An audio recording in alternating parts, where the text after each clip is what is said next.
ये देखो, ये जो चम्मच है ये किसी ने छोटे बच्चे की उल्ना, ये हाथ की ऊपर वाली हड्डी को तराश के बनाई है, जैसे कि वो चम्मच बनी है।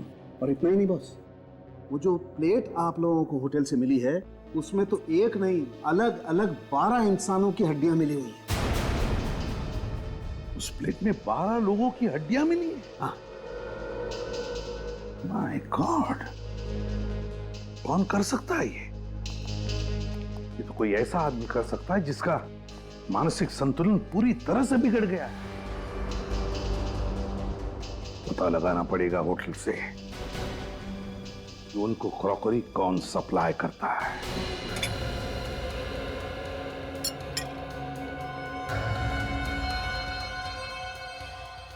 क्या सर, ये क्या बोल रहे हैं? इंसानों की हड्डियों से बने हुए बर्तन? हाँ, और ये सारे बर्तन हम ले जा रहे हैं ताकि चेक करके देख सके ये भी वैसे ही इंसानों की हड्डियों से बने हैं या नहीं। और अगर सब के सब जेल की हवा नहीं खाना चाहते हो तो जल्दी से बताओ, ये इंसानी हड्डियों से बनी क्रॉकरी इस रिसोर्ट में कहां से आई है? सर हम तो बावर्ची हैं, सामान खरीदने और पसंद करने की जिम्मेदारी तो मैनेजर साहब की है। नहीं सर, मैंने ये क्रॉकरी बिल्कुल पसंद नहीं की सर। सर आज एक सेल्समैन आया था सर, उसने ये सैंपल के तौर पर दिया। सर महंगाई कितनी बढ़ गई है, इतने बड़े रेस्टोरेंट में भी क्रॉकरी का बजट नहीं है, सैंपल से काम चला रहे हैं। ये सैंपल की क्या कहानी है? हाँ सर, आज सुबह एक सेल्समैन आया था, उसने ये सैंपल दिखाते हुए कहा कि अगर ये क्रॉकरी सबको पसंद आ जाए तो इसे होलसेल में ऑर्डर कर देना। कुछ बताया उसने? किस कंपनी से आया था वो? हाँ, मैंने उससे कंपनी का नाम पूछा था तो उसने बताया कि उसके बॉस की कोई बहुत बड़ी कंपनी नहीं है, वो लोग कुछ हस्तकला का उनका छोटा मोटा कारोबार है। अगर उसे होलसेल में ऑर्डर की उम्मीद थी तो उसने अपना नाम, पता या फोन नंबर तो दिया ही होगा ना? हाँ सर, उसने अपना नाम धवल बताया था सर, और नंबर भी दिया है। सेल्समैन धवल?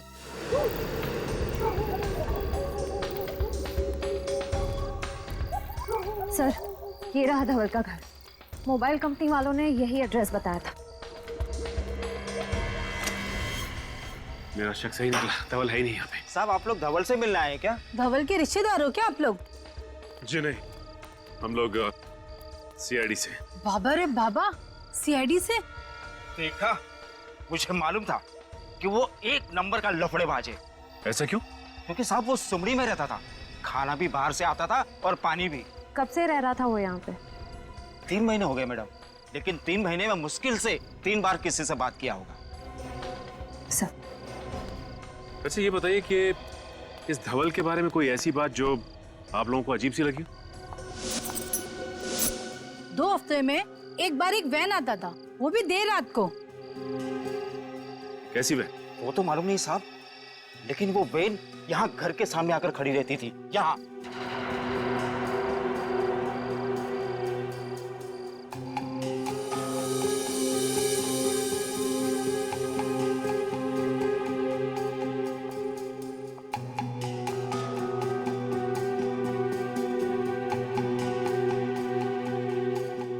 धवल और दूसरा आदमी उसमें से बड़ा बड़ा कार्टून निकाल के घर के अंदर ले जाता था। ठीक है, अगर आप लोगों की जरूरत पड़ेगी तो हम बुलाएंगे, आप लोग यहीं रुकिए। जी। क्या श्रेया, कुछ मिला क्या? सर ये देखिए, शायद धवल की फोटो है ये। धवल की फोटो? इस फोटो को देखिए, क्या यही धवल है? हाँ साहब, यही धवल है।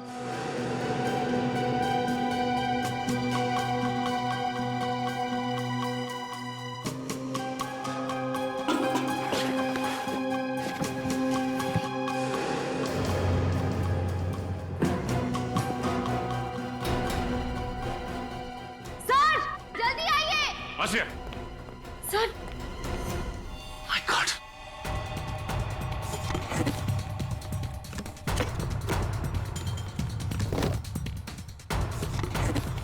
Oh no! इतने सारे कंकाल। लेकिन सर, धवल ने इन लोगों का खून किया, किसी को पता कैसे नहीं चला? ये लोग चीखे तो होंगे, बदबू तो आई होगी। नहीं श्रेया, इन्हें यहां नहीं मारा गया है, बल्कि इन्हें बाहर मारा गया है और इनकी हड्डियों को लाया गया है कार्टन्स में। लेकिन सवाल ये उठता है कि ये लोग थे कौन जो मारे गए? और धवल ने इन्हें मारा कहाँ है? सर, एसीपी सर ने कहा है कि सारी क्रॉकरी की दुकानें चेक करो, पर कहीं कुछ पता ही नहीं चल रहा है। श्रेया, मुझे पूरा यकीन है कि ये क्रॉकरीज इन्होंने होटल में दी है तो किसी ना किसी दुकान में भी जरूर दी होगी। ध्यान से देखते रहो। सर ये भी क्रॉकरी की दुकान ही लग रही है। चलो चल के देखते हैं। भाई साहब, हम लोग सीआईडी से। सीआईडी? जी हाँ, सीआईडी। अच्छा ये बताइए कि इस तरह की क्रॉकरी कौन बनाता है और कहाँ बनाई जाती है? सर ये देखिए, इस प्लेट पर भी बिल्कुल वैसी ही डिजाइन बनी हुई है। इस दुकान का मालिक कौन है? हम दोनों सर। मेरा नाम मानिक और ये मेरा भतीजा सागर है। आप लोग हमारी दुकान पर क्यों आए? क्रॉकरी बेचना कोई गुनाह है क्या? क्रॉकरी बेचना तो गुनाह नहीं है, लेकिन इस तरह की क्रॉकरी बेचना गुनाह जरूर है। ये बताइए, इसे सप्लाई कौन करता है आपको? सर ये कोई बड़ी फैक्ट्री का माल तो है नहीं। बाकी और क्रॉकरीज की तरह इस पर किसी कंपनी का नाम नहीं है। सेल्समैन आते हैं और सैंपल के तौर पर ये सेट यहाँ छोड़ जाते हैं। बाकी उनका माल बिकता है तो ये रोकड़ा हम उनको देते हैं। और ये माल लगातार नहीं मिलता, 2-3 महीने में एक ही बार आता है। और हाँ, हर बार सेल्समैन भी अलग अलग होते हैं। इसे पहचानते हैं आप लोग? हाँ, अरे ये तो वही सेल्समैन है ना जो पिछले 2-3 महीनों से ये माल सैंपल के तौर पर हमें देखा जाता था। हाँ। क्या नाम था इसका? धवल। और आजकल फरार रही है। सर आप क्या बात कर रहे हैं, कुछ समझ नहीं आ रहा। देखिए, हम आपको डराना नहीं चाहते, लेकिन आइंदा से इस तरह की क्रॉकरीज अपनी दुकान में मत रखिएगा, समझे? लेकिन क्यों? क्योंकि ये सिर्फ सिरेमिक से नहीं बल्कि इंसान की हड्डियों से बना है।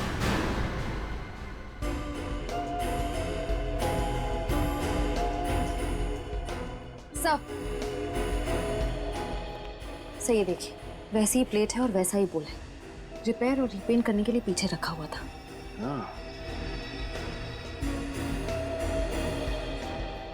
भाई साहब, इसे रिपेयर और रीपेंट आप किससे और कैसे करवाते हो? सर वो धवल वही ऐसे खराब पीसेस को खुद आकर वापस ले जाता है और वर्कशॉप में रिपेयर करवाता है। श्रेया, एक बार ये पता चल जाए कि ये कारीगर हैं कौन, तो सप्लायर कौन है ये खुद ब खुद पता चल जाएगा। सर धवल के घर से जो खोपड़ियां मिली हैं उसके जरिए डॉक्टर साळुंके ने अब तक 15 लोगों के चेहरे बनाए हैं। सर ये है वो लोग।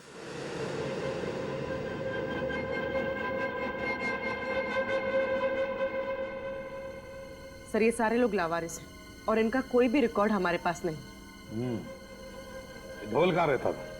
सर दहीसर के पास किसी रजाना गांव में। दहीसर के पास किसी रजाना गांव में? इस रजाना गांव के पास तो कोई मुर्दाघर है, और ये जो कोई भी ये सब कर रहा है तो जरूर कहीं ज्यादा दूर नहीं जाएगा लाशों के लिए। रजाना गांव के पास के मुर्दाघर से ही लाशें उठाई होंगी उसने। पता लगाओ इस मुर्दाघर से। उस समय से मुझे ऐसा लग रहा था कि मुर्दाघर से कुछ लाशें कम हुई है, लेकिन जब आपने कंकाल की मदद से बने हुए चेहरे दिखाए तब मुझे यकीन हुआ। आप यहाँ के एडमिनिस्ट्रेटर हैं, आपके नाक के नीचे लाशें गायब हो रही हैं, आपको पता नहीं चल रहा है? मुझे अपने स्टाफ पर जरूरत से ज्यादा विश्वास था, तो गलती मेरी है सर।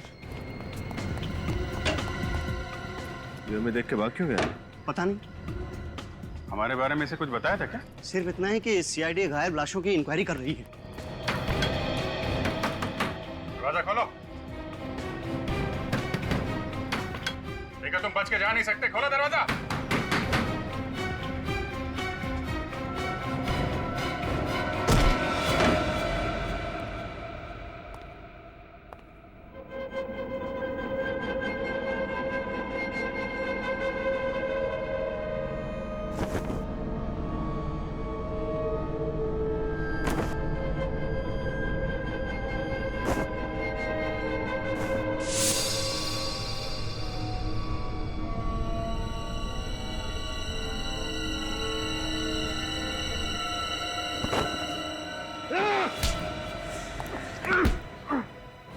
जिंदा रहने के लिए मुर्दों का सहारा ले रहा है?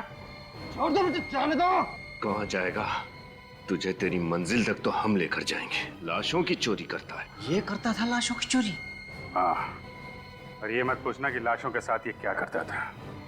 ले चलो इसे। कुछ साबित नहीं कर पाओगे इंस्पेक्टर, कुछ भी नहीं।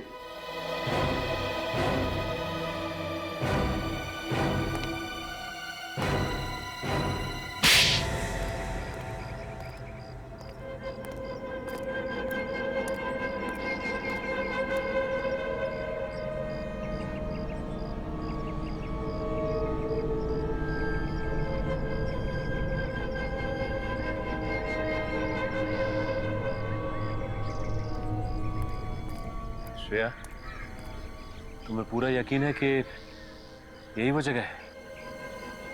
हाँ सर, हमारे खबरी ने इसी जगह के बारे में बताया था जहाँ पर क्रॉकरी पर हैंड पेंटिंग करने वाले कारीगर काम करते हैं। सर उसने तो ये भी बताया था कि इनमें से कुछ कारीगर रात में कभी कभी गायब हो जाते हैं।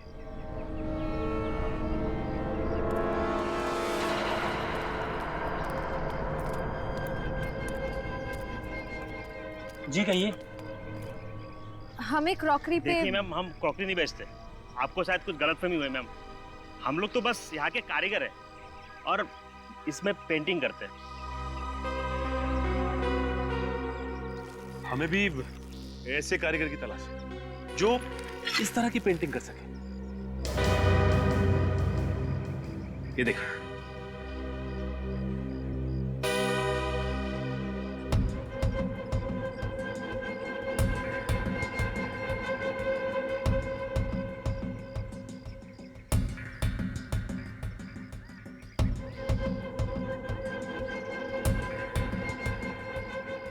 अरे नहीं साहब, ऐसा काम हमने कभी नहीं किया साहब। लेकिन हमने तो सुना है कि ऐसा काम आपके वर्कशॉप में होता है।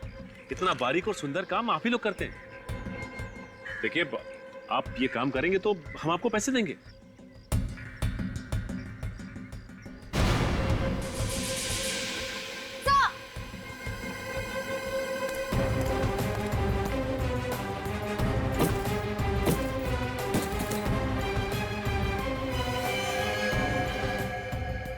ये तो मर चुका है। रुक जाओ, गोली मार दूंगा मैं।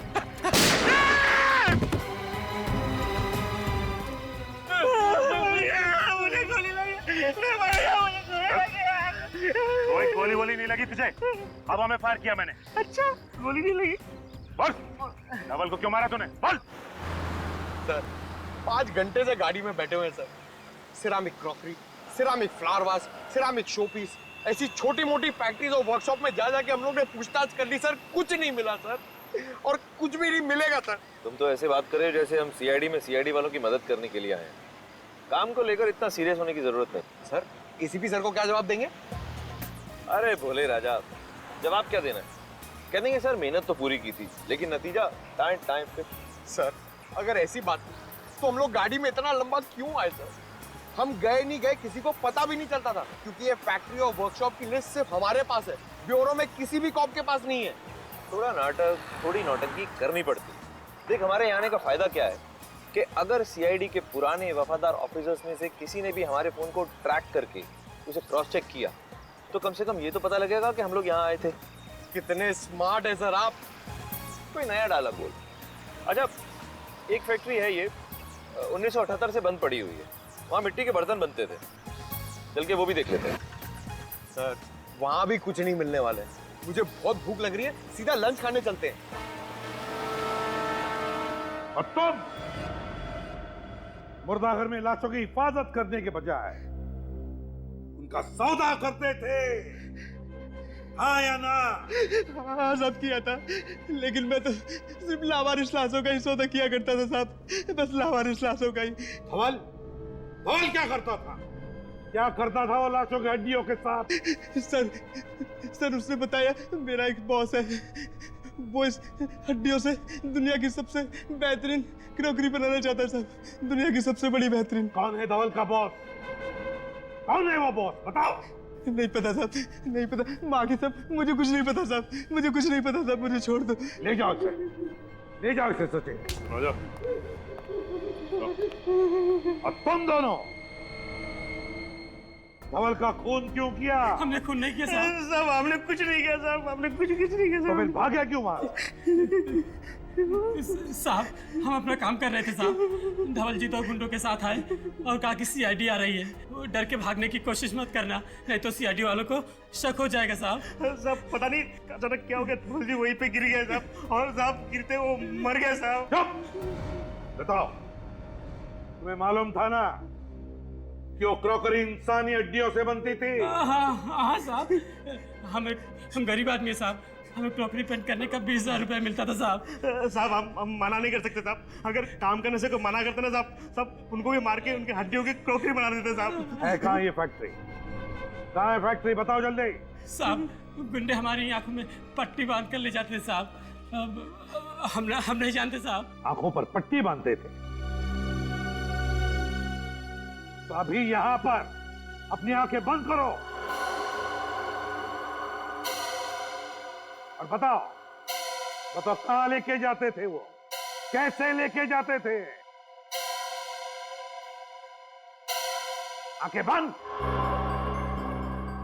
याद करो। वो साहब पनवेल की जरी चौक से हमें कार में बिठाते थे साहब और लोनावाला की तरफ लेके जाते थे साहब।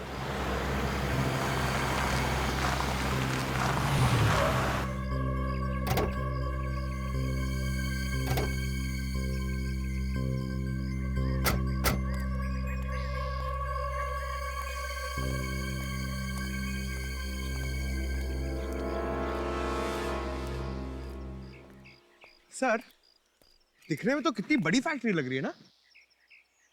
अब चलें यहाँ से सर, मुझे बर्गर खाने का बहुत मन कर रहा है। और वैसे भी उन लोगों को मालूम पड़ जाएगा ना कि हम लोग यहाँ पे आए थे। अब जब यहाँ तक आ ही गए हैं तो अंदर भी देख लेते हैं। आ जा सर।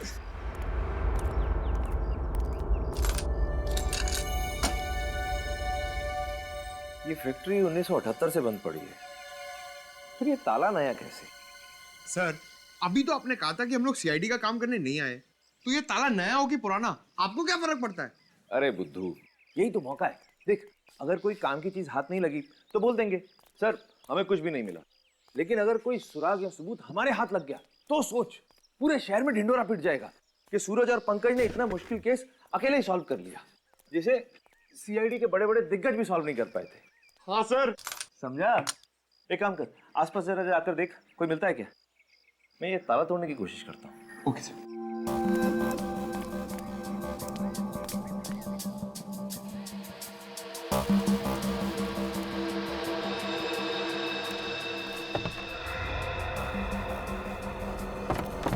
सर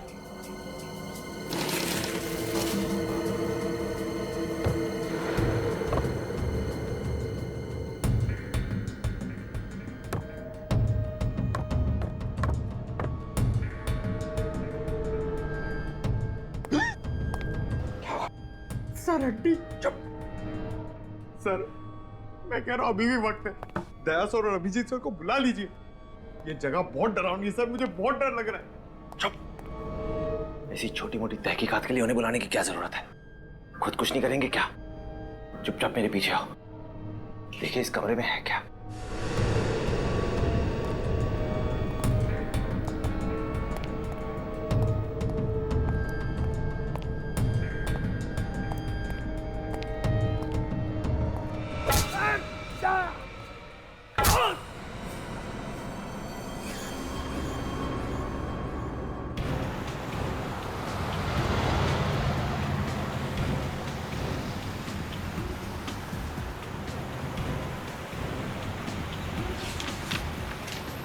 कारीगरों का कहना था कि पनवेल के जरी मार्केट से उनको उठाते थे, आंखों पे पट्टी बांधते थे और फिर लोनावाला की तरफ 20 से 25 मिनट तक लेके जाते थे गाड़ी में। सर और करीबन 10 मिनट के बाद गाड़ी दाहिने मुड़ जाती थी। 6-7 मिनट तो हो गए हैं लोनावाला की तरफ। देखते हैं आगे कौन सा राइट टर्न है।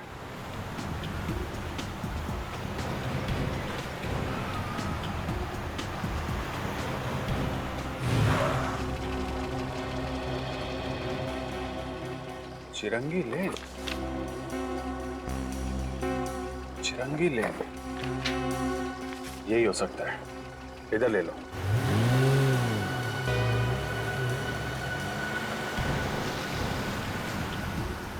सर ये रास्ता तो शहर से दूर जंगल की तरफ जा रहा है। सर उम्मीद है कि उन कारीगरों का अंदाजा सही होगा। पूर्वी 6 महीने से लगातार उन लोगों को इसी रास्ते पे लेके जा रहे हैं। उनका अंदाजा गलत नहीं होगा कि सूरज और पंकज का भी मोबाइल आखिरी बार यहीं पे ट्रैक किया गया था। इधर ही चलो।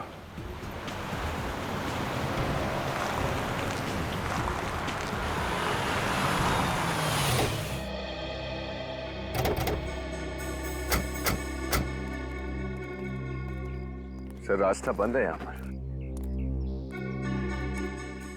करीब 25 मिनट हो भी गए, तो सर उन कारीगरों ने ये भी बताया था कि गाड़ी से उतरने के बाद करीब 5 मिनट तक उन्हें जंगल में पैदल ले जाया जाता। चलो फिर जंगल में चलते हैं।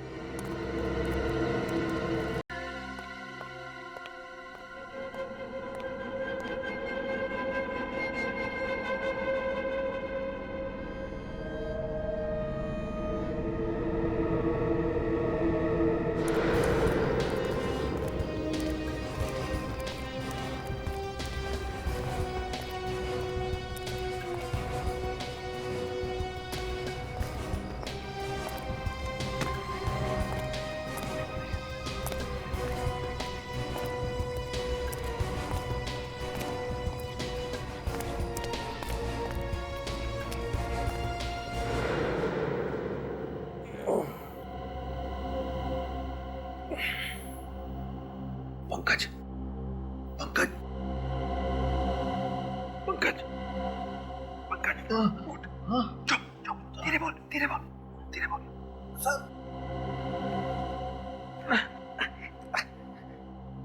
सर, मैंने आपसे कहा था ना, दया सर और अभिजीत सर को बुला लेते हैं, लेकिन आप मेरी बात सुनते ही नहीं। चुप कर, हर वक्त रोता रहता है। अरे रोग आती तो क्या करूंगा सर? ये वही नरक है जहाँ पर इंसान की हड्डियों के साथ ये लोग सिरामिड की प्लेट्स और सूप बोल्स बनाते हैं सर। सर, मैं आपके हड्डियों के प्लेट और सूप बोल्स बनते हुए नहीं देख सकता हूँ सर। अरे कुछ नहीं होगा हमें। सर कैसे कुछ नहीं होगा? सीआईडी की टीम को पता भी नहीं कि हम लोग कहाँ पर हैं और हमारे पास बंदूकें भी नहीं है। तो क्या हुआ? भूल गया सीआईडी की ट्रेनिंग? हम सीआईडी वालों को बंदूक नहीं, हाथों से लड़ना भी सिखाया जाता है। और आज हम सिर्फ सीआईडी की इज्जत के लिए नहीं, अपनी जान के लिए भी लड़ेंगे। अभी सुन, ये मेरी पतलून को थोड़ा सा ऊपर कर। हाँ? पतलून को ऊपर कर। अरे पकड़ना इधर। और ये मोजे में से ये स्ट्रैप, हाँ, ये स्ट्रैप को पकड़। हाँ, मेरा सर। हाँ, चल ठीक है। हाथ में आ गया सर। अब देख क्या रहा है, काटना रस्सी। सर, आप कितने स्मार्ट है सर। पुराना डायलॉग।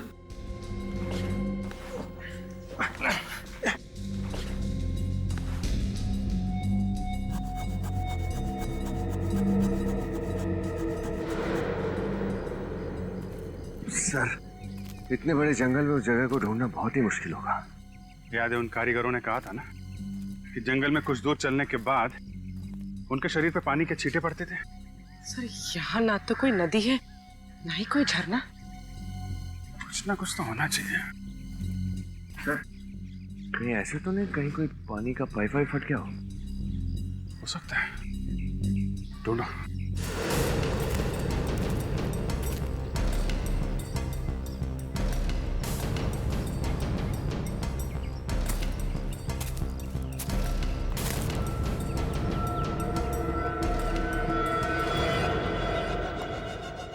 जा रहे शेरा, देख क्या उन दोनों सीआईडी ऑफिसर्स को। अब तक तो होश आ गया होगा, कब से तड़प रहा हूं उन दोनों से मिलने को। जा देख क्या जल्दी। Yes boss.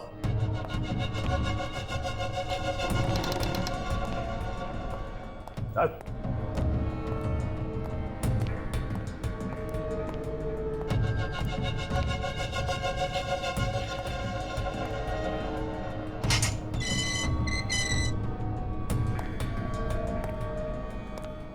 ओए, उठ, ओए, हट, हट।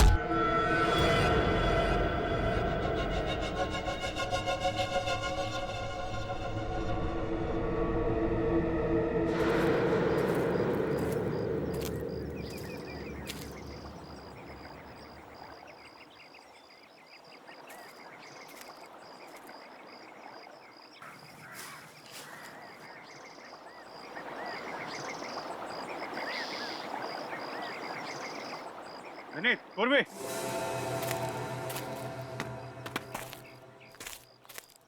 यहाँ अंदर पानी का पाइप जा रहा है।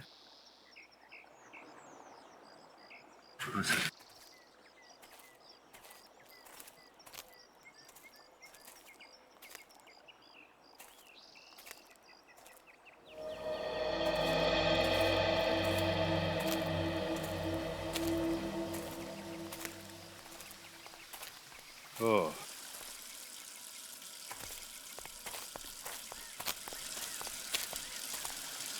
यहाँ पे पानी की पाइप फटी हुई है। तो लगता तो हम सही जगह आ गए। सही करो विनीत, यहीं कहीं आसपास होगी वो जगह। तो ये है वो जगह जहाँ पे सूरज और पंकज को कैद करके रखा है।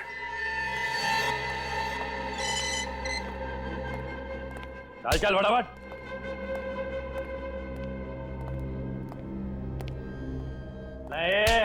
चलो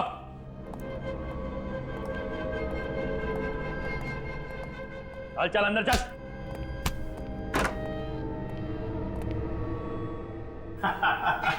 आओ मेरे मेहमानों, आओ। अब तक तो तुमने देख लिया होगा ये मेरा छोटा मोटा कारोबार। तुम आप लोग हमारी दुकान पर क्यों आए? क्रॉकरी बेचना कोई गुनाह है क्या? सर, ये वही सागर है जिसकी होलसेल मार्केट में सिरामिक्स की दुकान है। हाँ, सागर सागर।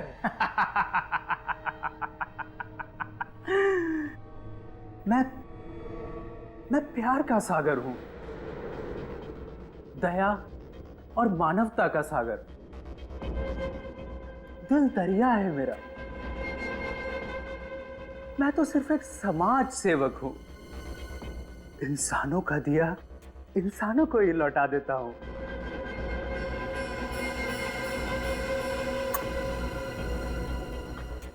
इंसानों की हड्डियां मिट्टी में क्यों मिले? इन हड्डियों से बर्तन क्यों ना बनाए जाएं? हैं?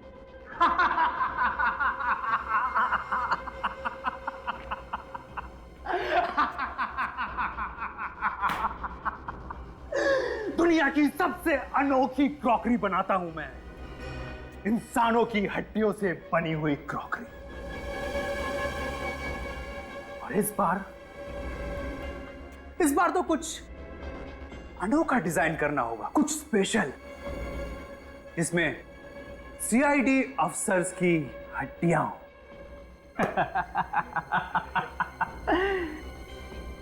और उस रेंज का मैं अनोखा नाम रखूंगा। हाँ, सीआईडी स्पेशल रेंज। सब कुछ बिक जाएगा, सब कुछ बिक जाएगा। चुप! ये तू ठीक नहीं कर रहा है सागर। तुझे अंदाजा नहीं है कि हम सीआईडी वाले क्या कर सकते हैं। सीआईडी वाले नहीं, करूंगा अब मैं। शेरा, लेके जाए इन दोनों को और जिंदा तेजाब में डाल दे। कुछ ही देर में दोनों तड़प तड़प के मर जाएंगे। उसके बाद इन दोनों की हड्डियों से बनेगी सीआईडी स्पेशल क्रॉकरी। लेके जाओ।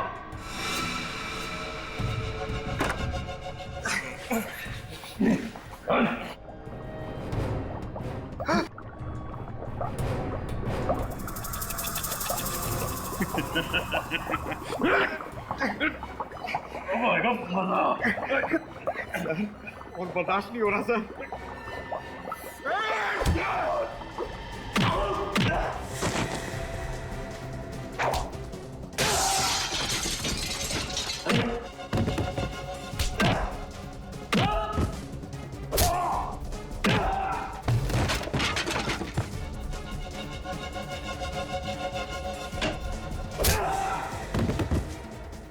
सीआईडी की हड्डियों से क्रॉकरी बनाएगा।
मैंने कोई जुर्म नहीं किया, मैंने कोई जुर्म नहीं किया।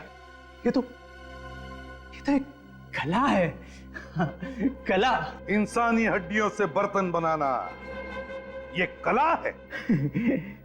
बर्तन बनाना कोई जुर्म थोड़ी है। मैं तो मुर्दा घर से सिर्फ उन्हीं लाशों को खरीदता था जो लावारिस होती थी, क्योंकि मैं नहीं चाहता था कि उन लाशों की हड्डियां जमीन में गलकर मिट्टी बन जाए। जब तुम्हारा काम मुर्दों की हड्डियों से चल रहा था तो फिर मासूम लोगों की जानें क्यों ली? जो भी मेरे रास्ते में आया, जिसने भी मेरे कारोबार में दखल देने की कोशिश की, मैंने उसकी जान ली। सबसे पहले तो मैं उन कारीगरों को मारता था जो मेरा काम करने से मना करते थे, और फिर उसके बाद में उनकी हड्डियों से बर्तन बनाता था। और धवल, धवल को क्यों मारा तुमने? धवल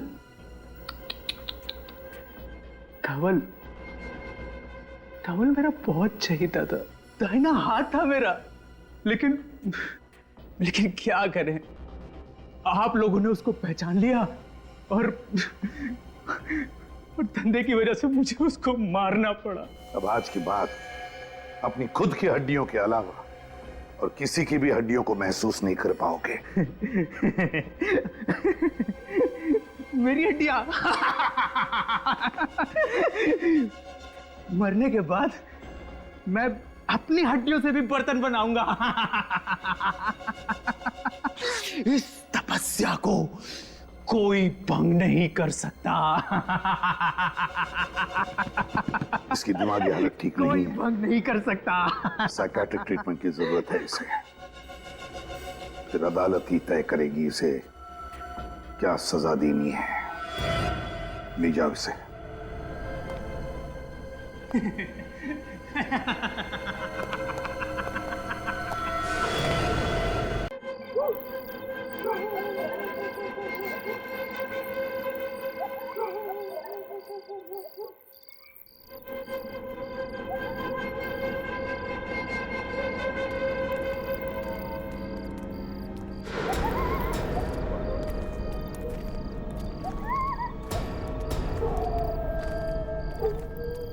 रुक जाओ, अपने मुखौटे खोल दो।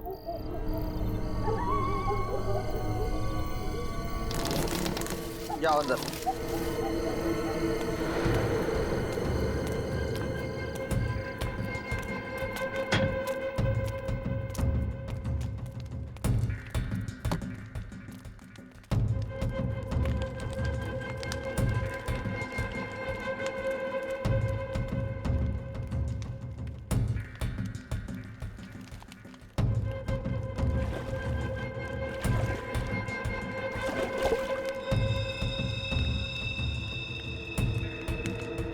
करना है कर लो, लेकिन तुम अब मुझसे अब ये काम नहीं करवा पाओगे।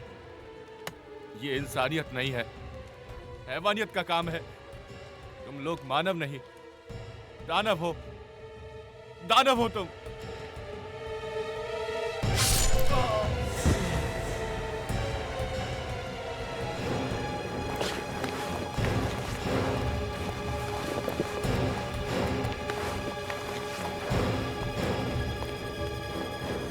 कान खोल कर सुन लो, जो हमारे खिलाफ आवाज उठाएगा उसे हमेशा के लिए सुला देंगे हम।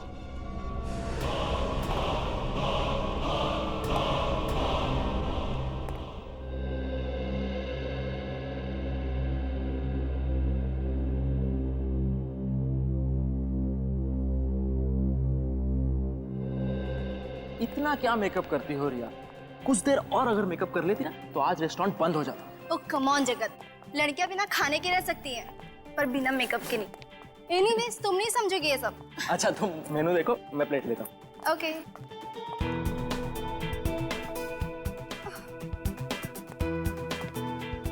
ये कितना ऑयली है, मैं नहीं खाऊंगी ये सब। रिया, थोड़ा खाने से कुछ नहीं होता है। नहीं, मुझे तो अपना 6 किलो वेट और कम करना है। एक काम करती हूँ, मैं सूप ले लेती हूँ। मैडम जी, इतनी डाइटिंग करोगी तो एक दिन हवा में गायब हो जाओगी। ठीक है, तो ये ग्रैब सूप है, वो ले लो। ठीक है? ओके। उफो, यहाँ तो सूप बॉल ही नहीं है। Sorry ma'am, 1 minute please. Thank you.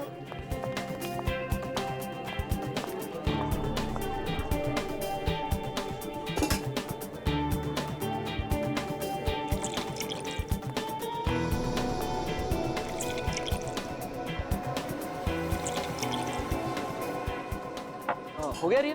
हाँ। चलो, कह रही थी तुम्हारे दीदी का कॉल आया था। दीदी का नहीं, मामा का फोन आया था। अच्छा, मम्मा का कॉल था। हाँ तो रिया क्या कह रही थी तुम्हारी मम्मा? अरे यार, मैं तो तुम्हें बताना ही भूल गई। हाँ, वो कह रही थी ना कि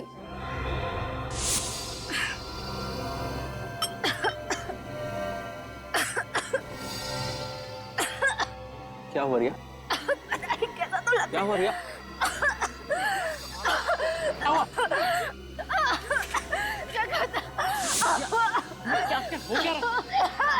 रिया संभालो अपने आप को। रिया रिया रिया रिया, खाना गले में तो नहीं अटक गया? ये तो खाना नहीं, ये तो आप सूप पी रही थी। रिया रिया, पानी खिलाओ ना उसे। क्या हुआ है? रिया रिया, ये लो पानी। रिया पानी। ये तो मर गई है। रिया रिया उठो। रिया रिया रिया रिया उठो। रिया रिया, कौन है इस होटल का मैनेजर? सर मैं हूँ मैनेजर। तुम इस होटल के मैनेजर हो? क्या मिलाया था तुमने सूप में? सर हमने सूप में कुछ नहीं मिलाया था सर। तुम जाकर बावर्ची को बुला कर लाओ जल्दी। बावर्ची को बुलाने की जरूरत नहीं है, अब तो सीआईडी आएगी।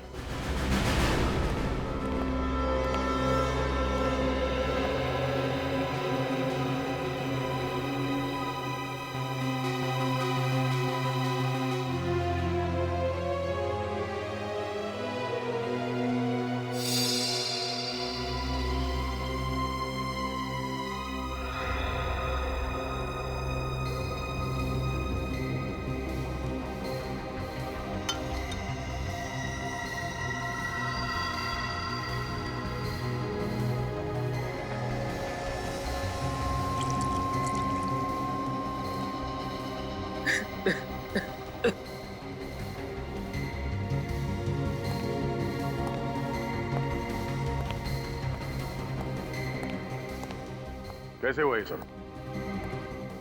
सर, मैं और रिया इस डाइनिंग हॉल में जब दाखिल हुए तब तक रिया बिल्कुल ठीक थी सर।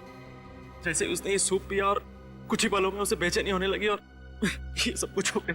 रिया को इससे पहले भी ऐसा कभी कुछ हुआ था? नहीं सर। कोई पुरानी बीमारी? नहीं सर, रिया बिल्कुल तंदुरुस्त थी सर। वो तो सर इन लोगों ने उस सूप में जहर मिलाया और मेरी बीवी को मार डाला सर। कमाल करते हैं आप। पिछले 2 घंटे से आप एक ही बात दोहराए जा रहे हैं। सर आप ही सोचिए, रिया मैडम ने जो सूप पिया है, हमारे बाकी गेस्ट ने भी वही सूप पिया है। सर अगर सूप में जहर होता तो बाकी लोगों पर भी तो इसका असर होता। आप लोग आपस में बहस करना बंद कीजिए। अच्छा, आप लोगों ने भी सूप पिया था तो आप लोगों को बेचैनी नहीं हुई? नहीं सर, अभी तक तो कुछ नहीं हुआ। पर मुझे इस औरत की लाश देख करके बेचैनी हो रही है। मैम, जो सवाल पूछा जाए उसका जवाब दीजिए आप। सॉरी सर, असल में मैं 2 बाउल भर के सूप पी थी, पर मुझे कुछ नहीं हुआ।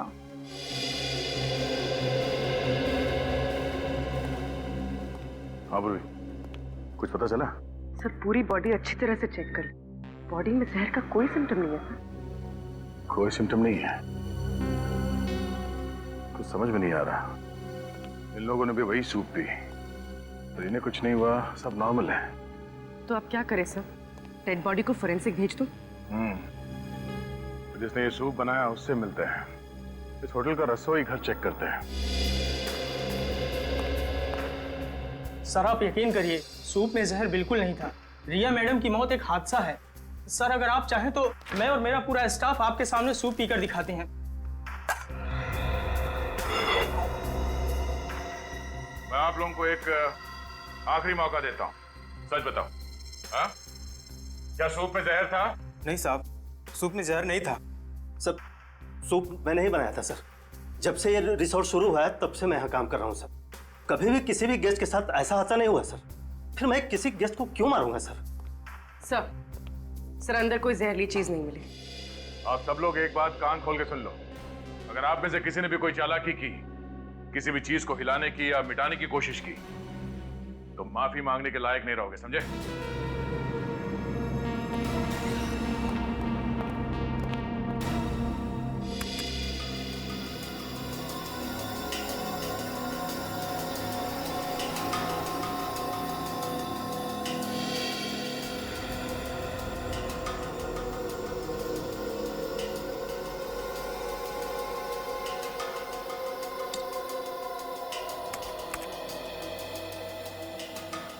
सर, इस बात पर तो कोई भी विश्वास नहीं करेगा। जानता हूँ तारिका, और खास तौर पर वो प्रद्युमन तो बिल्कुल विश्वास नहीं करेगा। उसे समझाने के लिए तो ये सब कुछ दोबारा से करना पड़ेगा। क्या समझाना चाहता था तू साळुंकी?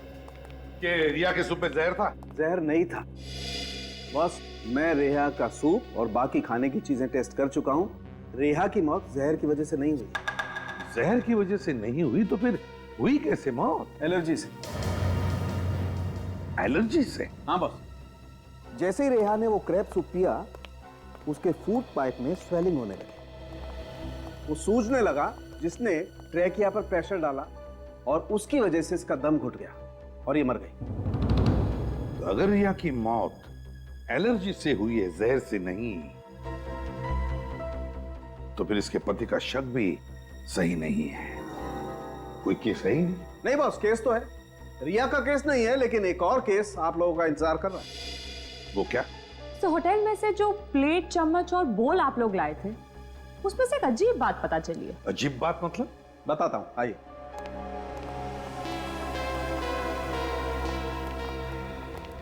बॉस, ये चम्मच सेरेमिक का है और सेरेमिक 3000 डिग्री सेल्सियस पे पिघलने लगता है। अब मैं इसे हाई टेम्परेचर बीम पर तोड़ता हूं। लेकिन सर, आप इसे तोड़ना क्यों चाहते हैं? क्योंकि ये ऊपर से सेरेमिक का है, इसके अंदर कुछ और है।